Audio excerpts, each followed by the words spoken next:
Thanks, Rita. Welcome to Wales Today. I'm Lucy Owen. The headlines.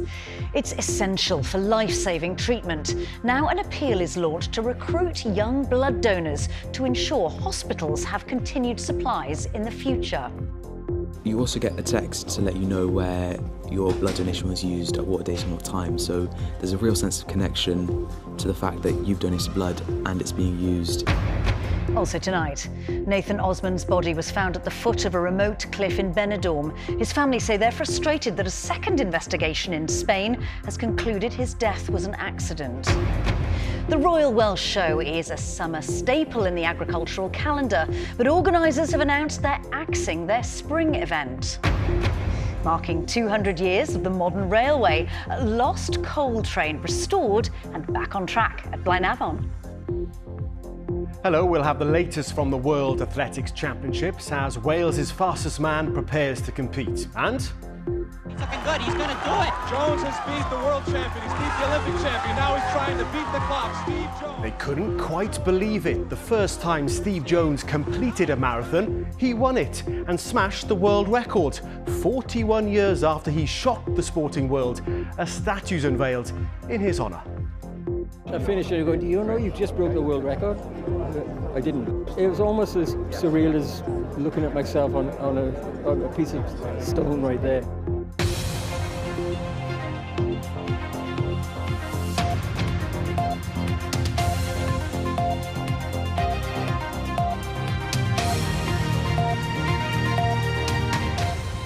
Good evening, Noswaith dda. A new generation of blood donors is needed here to sustain future supplies. That's the message from the Welsh Blood Service, who are appealing for more young people to come forward and donate blood. Only 15% of annual donors are under the age of 30. But a new campaign called Young Blood, in partnership with schools and colleges, is hoping to change that, as David Grundy reports. Sessions like this one in Ystrad Gynllais happen up and down the country. It takes between 5 and 10 minutes to donate almost a pint of blood, and each pint can be used to help up to 3 other people who need blood transfusions. But not enough people in Wales are doing it.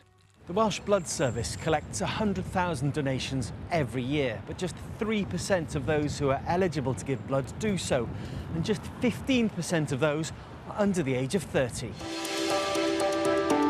Now the Welsh Blood Service is trying to recruit more donors. They're targeting younger donors particularly, with a new campaign called Young Blood. We really need more young donors to come on board to sustain the future blood supplies for the 19 hospitals that we supply blood to in Wales.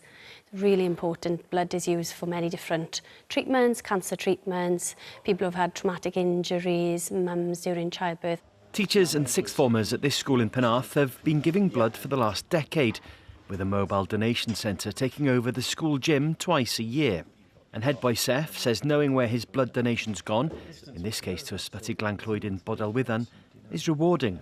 I'd say there's a sense of real self-satisfaction knowing that you've helped make a difference. You also get a text to let you know where your blood donation was used, at what date and what time. So there's a real sense of connection to the fact that you've donated blood and it's being used. Gone again a few weeks ago to another again. Yeah, I went again with my parents and I did it, and it was something that I do as many times as I could. Really, I know I can go. As a girl, you can go every 16 weeks. As a boy, every 12 weeks.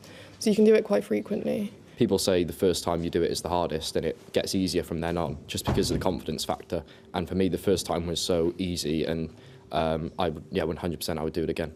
Regular donation is seen as key to maintaining blood stocks, as is starting the habit early. And at Stanwell, it's seen as a way of getting young people to develop into good citizens. Our school values effort and kindness and respect, so I believe that definitely chimes in with those. And as I say, any school leaders watching who are thinking of a new initiative for school this year, I would wholeheartedly recommend it. It's thought up to 3,000 lives have been saved by the donations of just one school over the last decade. It's hoped now that more 17-year-olds will sign up to give blood, forming a life-saving habit, one that will last a lifetime. A press photographer who was arrested while covering a fire at a car dealership has had his public order conviction thrown out of court. Dimitris Legakis from Swansea was found guilty by magistrates last year for what's now been described as making insulting comments to a fire officer at Days Motor Park in Gorseinon. The judge permitted the appeal at Swansea Crown Court after the prosecution said that following a review of the evidence, opposing the appeal was not in the public interest. It was horrendous for many weeks. After I got arrested, I had loads of sleepless nights, and the very little time I had to manage to get to sleep, it was full of nightmares, recurring thoughts, and it was also very embarrassing because I had to tell some of my clients that there was a court case against me. The family of a man from Pontypridd who died while on holiday in Benidorm say they're upset and frustrated that a second Spanish police investigation has concluded that his death was an accident. 30-year-old Nathan Osman's body was found at the foot of a remote cliff. His family believe he was abducted and robbed. Well, our reporter Stephen Fairclough is with me. So first of all, Stephen, just remind us of what happened to Nathan Osman. Well, it's nearly a year since Nathan died. He was on a short break to Benidorm with friends. It was a last-minute decision to go, and he was staying in a different hotel to his friends. But within 24 hours of him arriving, he had died. His body was found at the base of a remote cliff. He'd spent the evening out with friends. He then decided to walk back on his own, but he never made it. Within hours, the Spanish police had concluded that his death was an accident. His family weren't satisfied. They began their own investigations into what had happened, and they found evidence that made them believe that he had been abducted and robbed. Earlier this year, they showed that evidence to the Spanish authorities, and that led to them reopening the investigation, this time as a homicide investigation. And what have we learnt today? Well, I've been speaking with Nathan's brother, Lee. He says that the Spanish authorities have again concluded their investigations, and they have again concluded that Nathan's death was an accident. He says the whole family feel upset and frustrated. He says there's been zero investigation on their part. He says their conclusions have been based on assumptions and no hard facts, based only on the evidence that's been provided by the family. A spokesperson for the Benidorm police have told us that the investigation is closed and that the death is believed to be accidental.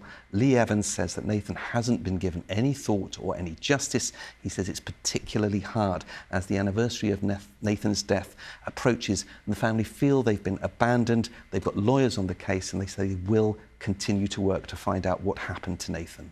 Stephen Fairclough, thank you very much. Reform have named their former Welsh spokesperson as their candidate for the Caerphilly Senedd by-election next month. It was brought about by the death of Labour MS Hefin David in August. On a campaign visit, the party's leader, Nigel Farage, said Reform intended to win, and he sought to clarify the party's policy about the future of the Senedd itself. Our political editor, Gareth Lewis, has more. One face you'll recognise, another maybe not. But Reform's candidate has until recently been one of their Welsh spokespeople. Nigel Farage says Reform are in it to win it and will throw everything at this campaign. He also clarified Reform's policy on the Senedd itself after a suggestion last week from his only current MS, Laura Ann Jones, that its future could be up for debate if a Reform-led Welsh government couldn't get it to work.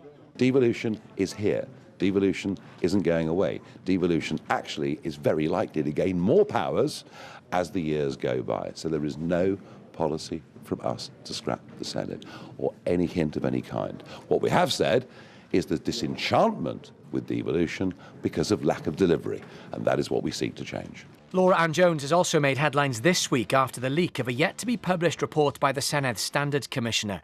It found she'd brought the Senedd into disrepute after using a racial slur to describe Chinese people in a WhatsApp group, something she's since apologised for. Her leader said the word was common parlance 20 years ago. So what about now? Would I welcome her to do it again? No. Would I act if she did it again? Yes. I just want to be clear, do you think the use of that word is acceptable today? No, I didn't say it was. I said it was 20 years ago, it's not now. Later, up the road from the campaign launch.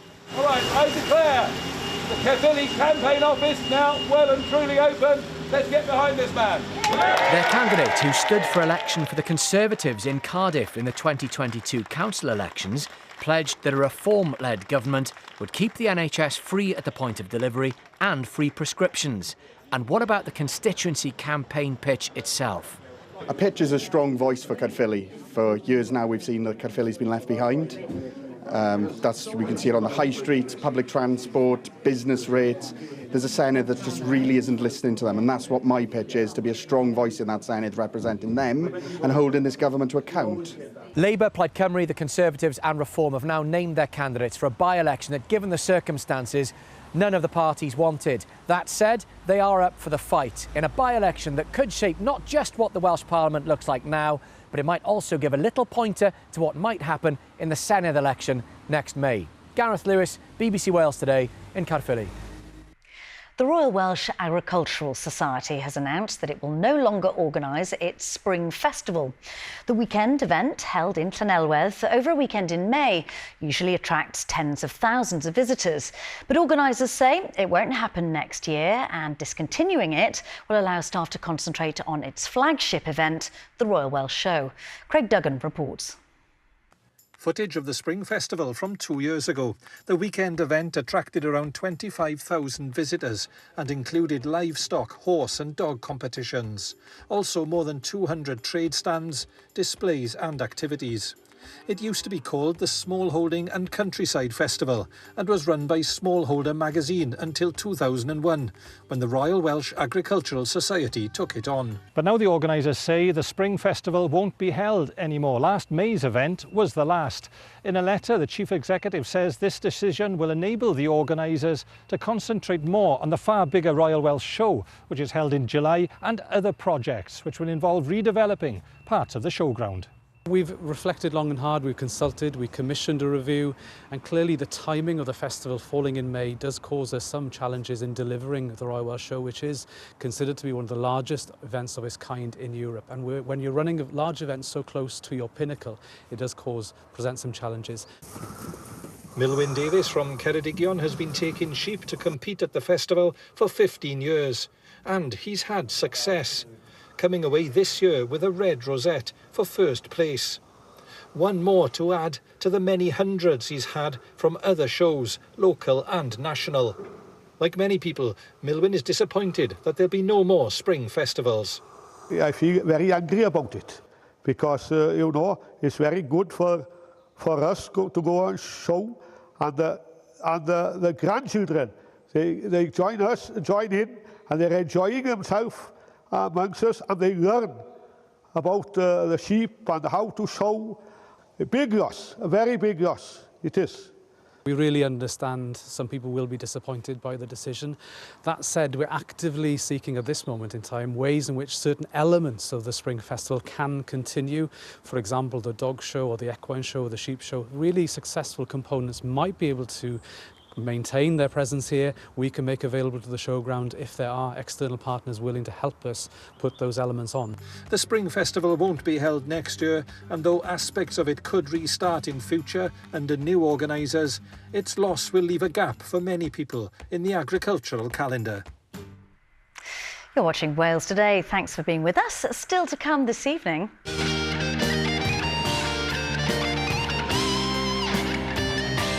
It's the flash mob Queen video that's gone viral, and the mini Brian May on guitar is an 11-year-old from Wrexham. And it's been another day of heavy showers. As we turn our attention to this weekend, more wet weather on the way. Our next wind warning has been issued. I'll give you all the details for this later in the programme.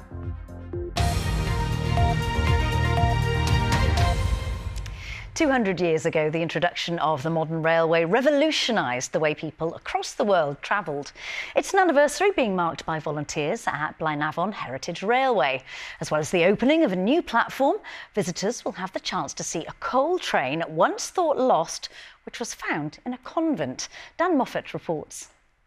Rolling into Blaenavon in style, this is a train that's been on its own unique journey. Built in 1929, the Newstead worked in the coal industry until 1972, when it was bought by a vintage vehicle collector who saved it from scrap and built a shed around it to keep safe. When he passed away, there was concern the train had been lost forever. That's until it was found in 2015 in a convent in Hertfordshire. When we found the engine, we just couldn't believe it. We were in absolute silence. Sister Margaret broke the silence by leaning out of the cabin saying, "Which one's the whistle?" After being found, Alex took ownership of Newstead and helped restore it, and today is its first time on a colliery railway for over half a century. South Wales has huge heritage for mining and iron industries here, and these engines, and that engine was a coal mining engine, to see it back here doing that stuff, pulling wagons, working really hard up those big Welsh hills, it's fantastic. Both Newstead and the 153-year-old Fenchurch are special guests for the Heritage Railway, which is celebrating the opening of a second platform. Well, the weather's trying to play its part here today for the more than 100 people who've turned up to watch the first passenger trains on this platform for the first time since 1941. The Blanavon Heritage Railway team are entirely led by volunteers, including their director Alex Hinshelwood, who's also the station controller. We started the construction of Platform 2 probably about 10 years ago.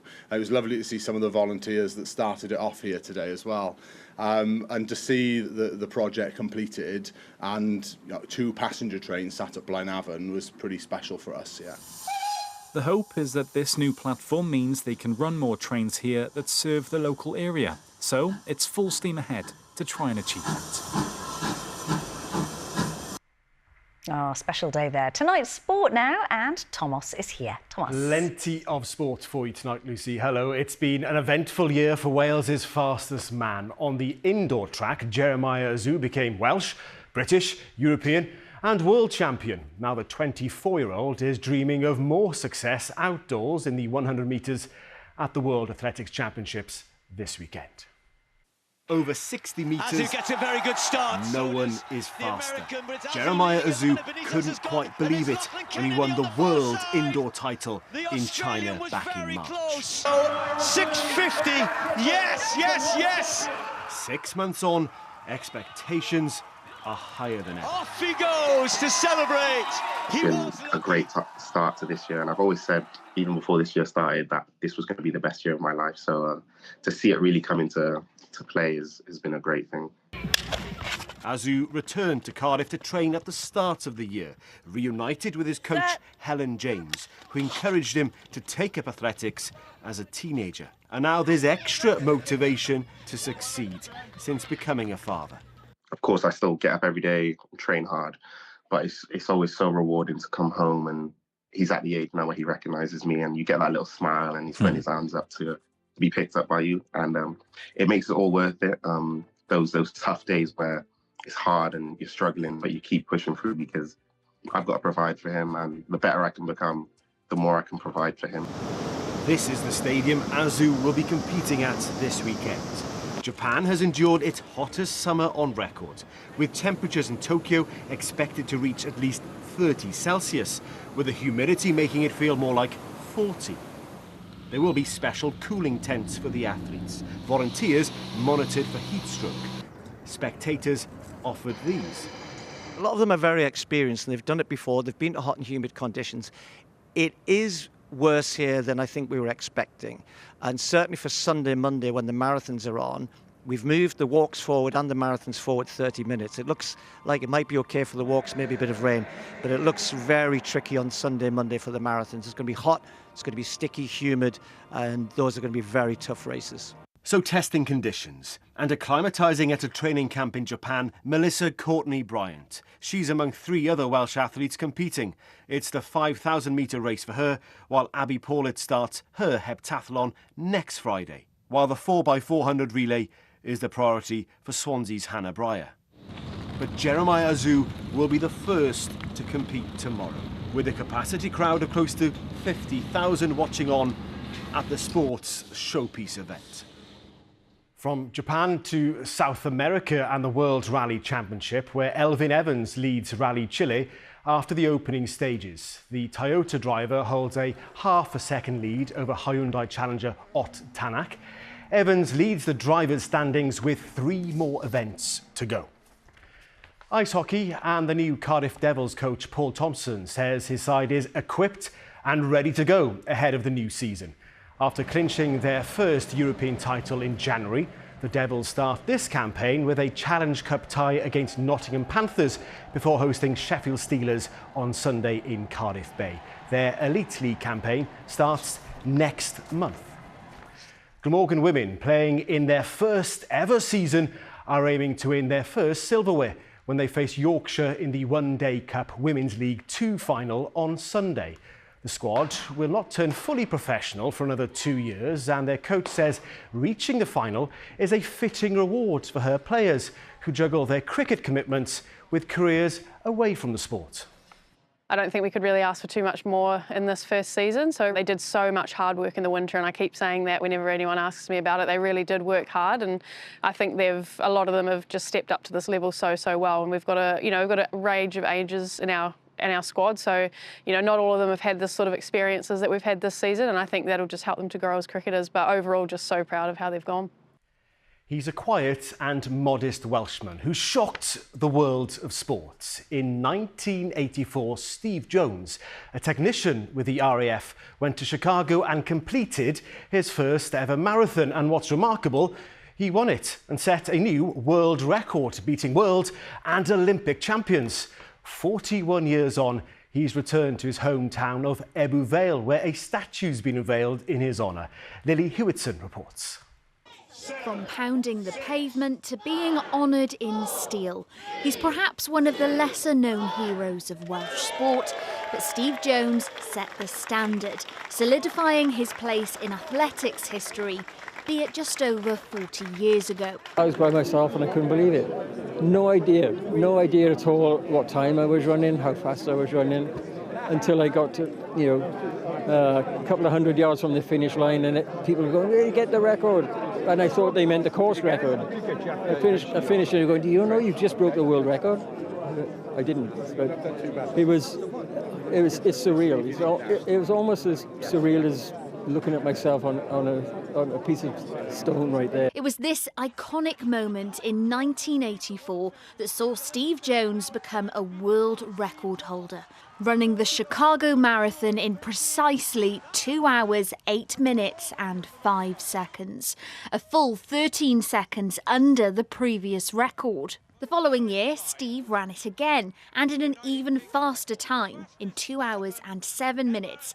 Then in '85, he went on to win the London Marathon, despite stopping to go to the toilet during the race. We were amateurs compared to what they are today. Dave Bedford and myself, world record holders, we're still amateurs. If somebody can get a glimmer of inspiration as they walk in those doors there, after looking at that, then my job is done, isn't it? Steve now lives in the US, but his achievements haven't been forgotten by those in this town. Earlier this year, he was awarded the Freedom of Blaenau Gwent, and now this statue, situated outside the local sports centre, alongside the old steelworks, a nod to the town's past and a figure of motivation for the next generation of athletes heading here to train. Because he deserves it. It was like he was always ignored. You had your Colin Jacksons being awarded the MBs. You had all these people just getting these high accolades and these things. But Steve was kind of ignored. And if you went through Treager Town Centre or Ebbw Vale back 10 years ago and asked people who's Steve Jones, they wouldn't even know. I mean, I bet even your viewers now would have to Google him and stuff. I mean, but he's just such a brilliant runner. But he held the British record for 33 years. Mo Farah broke it. I mean, it wasn't any old runner that beat it. The man's just amazing. And back where it all began, just over 4 decades since he made history, Steve Jones has been honoured in steel, ensuring his sporting legacy goes the distance. Lily Hewitson, BBC Wales Today in Ebbw Vale. Oh, an amazing, remarkable story there. And before I go, a word about Lewis Rees-Zammit. He's in line to make his rugby comeback off the bench for Bristol, and that's tomorrow. That's it from me, Lucy. Oh, there'll be a lot of eyes on that game. Thomas, thank you ever so much. And finally tonight, you might have seen this pop up on your social feeds this week. A flash mob in the centre of Paris where a group of musicians surprised onlookers with their version of the classic Queen track, Bohemian Rhapsody. And it featured a familiar guitarist. I don't wanna die. I sometimes wish I'd never been born at all.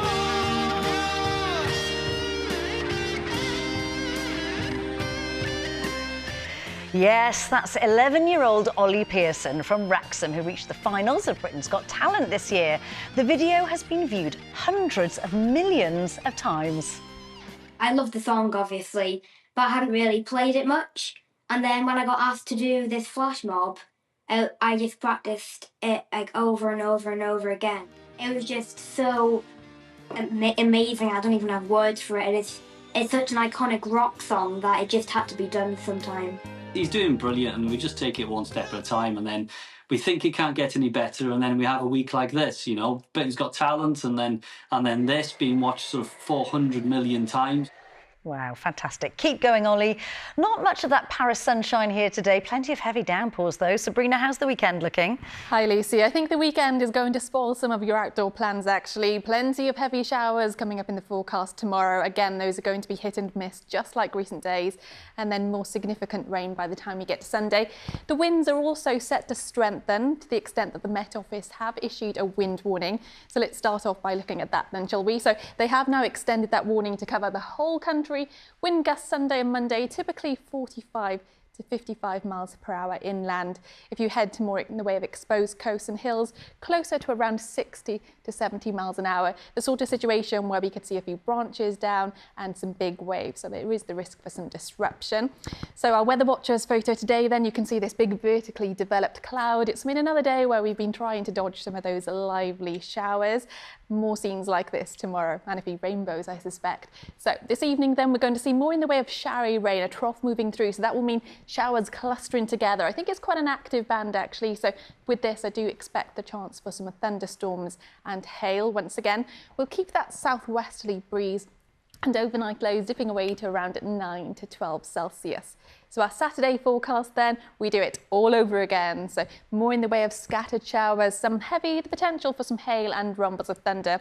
Cloud amounts will tend to vary, a few bright or sunny pockets in between. I think there will be a noticeable breeze, but the wind gusts not as high as they would have been over the last few days, with temperatures typically peaking at 13 to 16 Celsius. Here's our deeper area of low pressure moving in. So that's Sunday into Monday. You can see a squeeze in those isobars indicating some strengthening winds. Sunday then in more detail. I think we'll start off on quite a bright, cool night, given some overnight clearer skies. And then, as you'll notice, through Sunday, cloud will tend to thicken. Our next band of more persistent rain will arrive. So I would expect many locations to see a number of hours of rainfall, which again could cause a few issues. But I think the winds are the key feature too. So strong to gale force winds, especially for some coastal spots and higher ground. Those temperatures a little bit higher because we're tapping into more in the way of some tropical air. So I think that will mean some heavier rainfall in places. Then looking further out, on Monday, back to blustery scattered showers. Again, the chance for some heavy, thundery ones. And the winds still strong to gale force with the chance for some disruption. And then later on Tuesday into Wednesday, another deep area of low pressure moving through. So that's another thing to keep an eye on. Have a lovely weekend. Lucy. Sabrina, thank you so much. And that is Wales Today. I'll be back with an update for you after the BBC News at 10. From all of us on the programme, thanks so much for watching. Bye. Hwyl fawr.